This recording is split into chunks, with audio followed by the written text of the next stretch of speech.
Morning. একজন মেয়ে তার মায়ের চিকিৎসার জন্য যোগাযোগ করলো।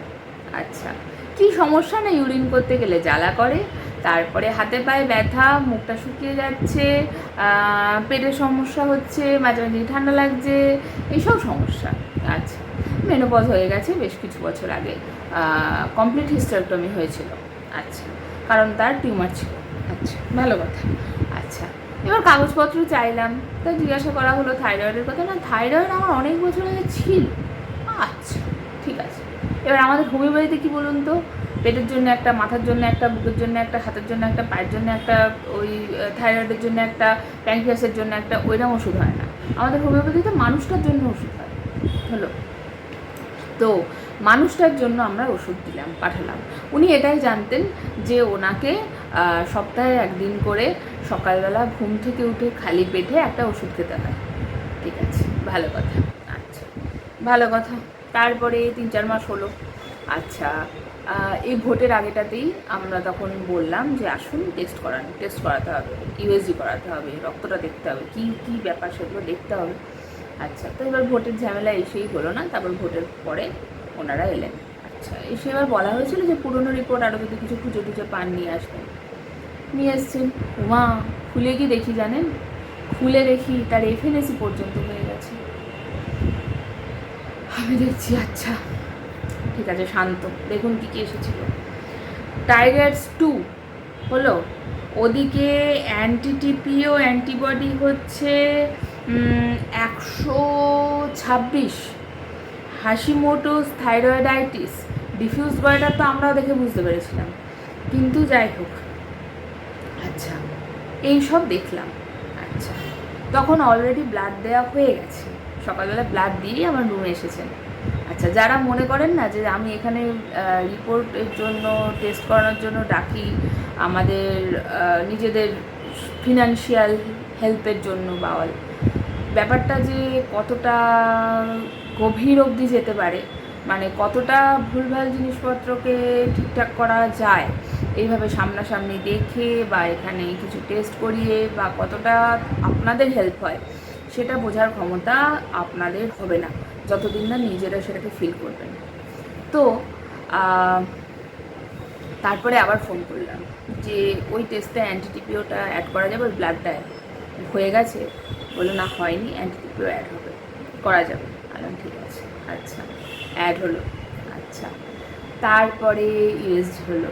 এবার আমার তো যথারীতি খুবই মানে ভয় লাগছে যে কি আসবে না আসবে, কারণ যেহেতু আমরা এগুলো জানতামই না, একদমই হোমিওপ্যাথিক্যালি কনস্টিটিউশনাল মেডিসিন ওনার জন্য অ্যাপ্লাই হয়েছে। এবার কি বলুন তো, আমরা ভয় পেয়ে যাই তো যে হ্যাঁ, ওইভাবে রিপোর্ট দেখে দেওয়া হয়নি, হ্যাঁ, তো না জানি হয়তো কিছু ভুলভাল হয়ে গেছে, হয়তো কিছু মিস করে গেছি। এমনিতে যদি ওনার এই রিপোর্টগুলো দেখে ওষুধ দেওয়া হতো তাহলে ওনার কনস্টিটিউশন এটাই আসতো। ঠিক আছে। আচ্ছা, তবু এই ভিডিও দেখে আপনারা আবার সব রিপোর্ট পাঠাবো না বলে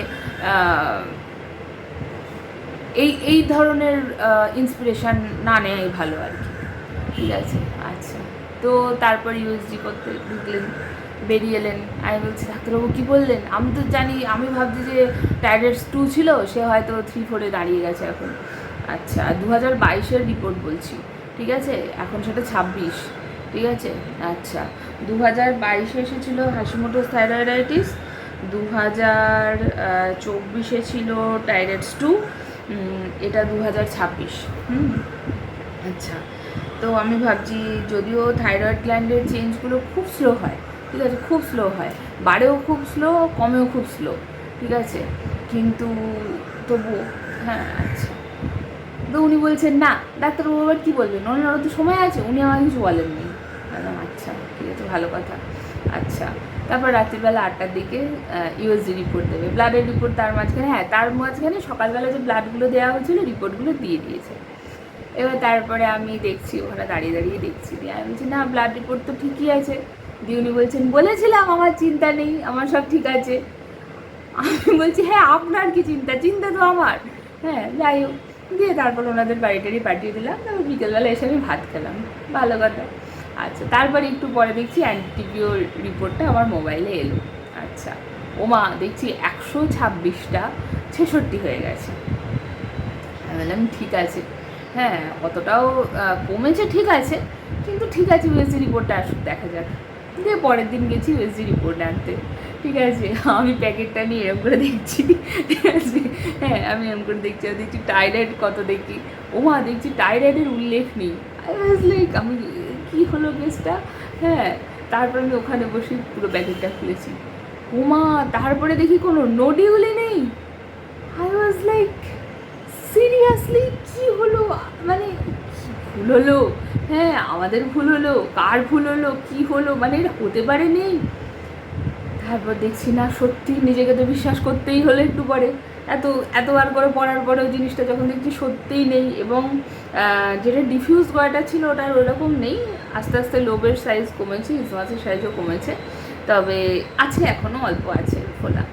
কিন্তু মানে যেটা নোডিউলটা ছিল এফএনএসি হলো মানে তারপর নোডিউল ক্যালসিফাইড হয়ে যাবে, তারপর বড় হয়ে যাবে, এই সব কিছু আমরা যেহেতু খুব কমনলি দেখে আসি, কাজেই আর হোমিওপ্যাথি যে এই রকমভাবে মারাত্মক লেভেলে হাই লেভেলে কাজ করে ফেলেছে এটা এতটা আশা আমিও করিনি।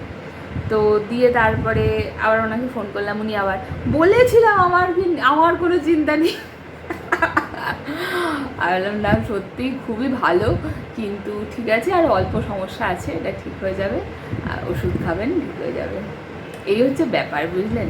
মানে হোমিওপ্যাথি সত্যি কী যে করতে পারে সেটা একদম আনএক্সপেক্টেড কখনো কখনো আমাদের কাছেও। আমি জানি না স্যারের কী আইডিয়া ছিল, স্যার হয়তো ভেবেছিলেন যে না এটাতেই হয়ে যাবে, ওই জন্য উনি কুল ছিলেন, আমি টেনশনে মরছিলাম। আমি জানি না, ওনারা তো সিনিয়র, ওনাদের আলাদাই এক্সপিরিয়েন্স আমার।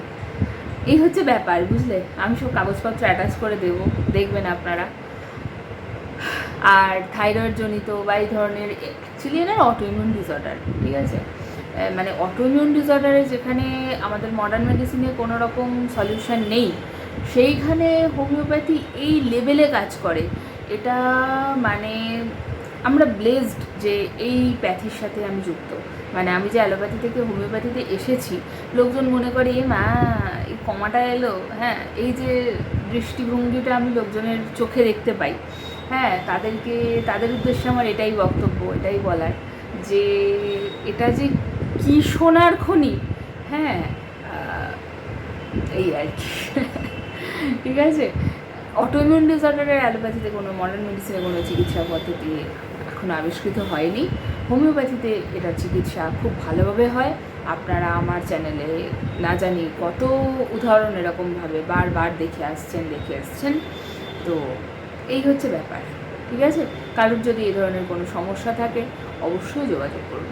আর হ্যাঁ, অনেকের আরেকটা ধারণা আছে, সেটা হচ্ছে সুগার, প্রেশার এইসব জিনিসপত্র সারা জীবন ওষুধ খেয়ে যেতে হয়, থাইরয়েড না যায় না, খেতে হয় না, হোমিওপ্যাথিতে থাকলে সারা জীবন ওষুধ খেতে হয় না, ঠিক আছে, বোঝা গেল। আর যে সাইড এফেক্টগুলো হয়, মানে ধরুন আপনার দীর্ঘদিন আপনি সুগারে ভোগার ফলে আপনার যে চোখের সমস্যা, স্কিনের সমস্যা, নার্ভের সমস্যাগুলো আসবে, সেটা কিন্তু হোমিওপ্যাথিতে কোনোদিন আসবে না। আমাদের গ্লুকোমার পেশেন্টও গ্লুকোমা যতটা পরিমাণে চোখটা নষ্ট হয়েছিল আটকানো আছে, ঠিক আছে। তারপরে আর ওনার কিন্তু ওনার ওয়াইফের চোখের অপারেশন হয়ে গেল, কিন্তু ওনার চোখ কিন্তু আর ঝামেলা করেনি, বুঝলে। এবং ওনার কোনো মানে এখন মানে ওনার গ্লুকোমার সমস্যার জন্য যে সিমটমগুলো ছিল সেই সিমটমগুলো ওনার নেই, ঠিক আছে। কাজেই এই ম্যাজিকগুলো, এগুলো সত্যিই ম্যাজিকই মনে হয়, এই ম্যাজিকগুলো হোমিওপ্যাথি করতে পারে। আপনারা শুধু এদিক ওদিক গাদা টাকা খরচা না করে যদি যোগাযোগ করেন, একটা নির্দিষ্ট অ্যামাউন্টের মধ্যে আপনাদের সুস্থতা আমাদের দায়িত্ব, ঠিক আছে। ভালো থাকবেন, সুস্থ থাকবেন, বাই।